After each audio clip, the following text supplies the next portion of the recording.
ভবানীপুর গ্রামটা ছোট হলেও তার ধানের হাটটা কিন্তু আশেপাশের 5টা গ্রামের মধ্যে সবচেয়ে বড়। প্রতি বৃহস্পতিবার সন্ধ্যায় গ্রামের বড় বটগাছটার তলায় বসে হাট। লোকজন আসে নানান জায়গা থেকে, ধান, চাল, গম, গুড়, যা লাগে তাই বিক্রি হয়। কিন্তু একটা কথা সবাই জানে, এই হাট কখনোই রাত 12টার পর টেকে না। কেন জানে না কেউ, তবে শুনতে পাওয়া যায় 12টা বাজলেই যেন বাতাস থেমে যায়, আলো নিভে যায়, আর গাছটার দিক থেকে একটা ঠান্ডা নিঃশ্বাস ভেসে আসে। চরিত্রগুলি: রামেশ্বর গ্রামের পুরনো ধান ব্যবসায়ী। কালু তার নয়া সহকারী, সদ্য কাজ শিখছে। বদন দা হাটের চায়ের দোকানদার। হাজি মজিদ ধানের বড় ক্রেতা, শহর থেকে আসে। সেদিন ছিল শ্রাবণের শেষ বৃহস্পতিবার।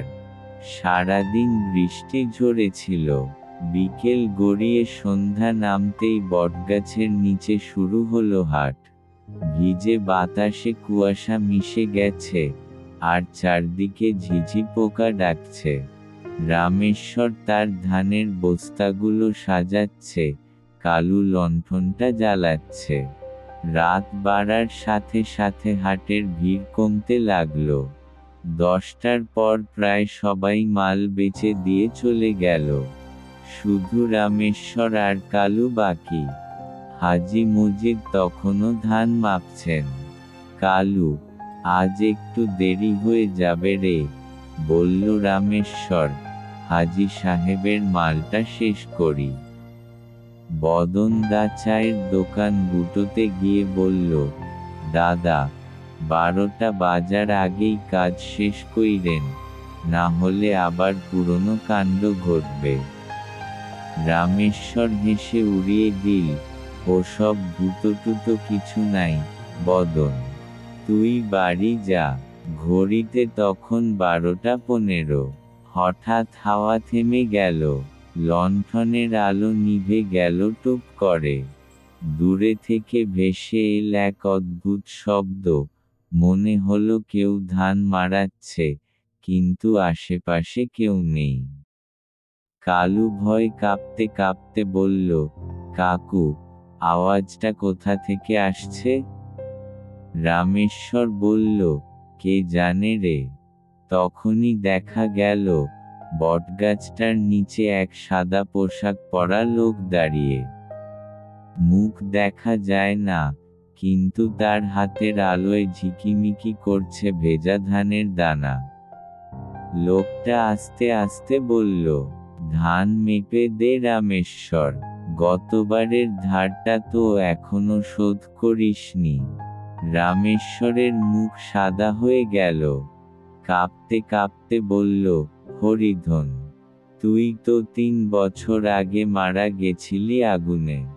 লোকটা হেসে উঠল, ভয়ানক সেই হাসি যেন পুরো হাট জুড়ে প্রতিধ্বনি তুলল।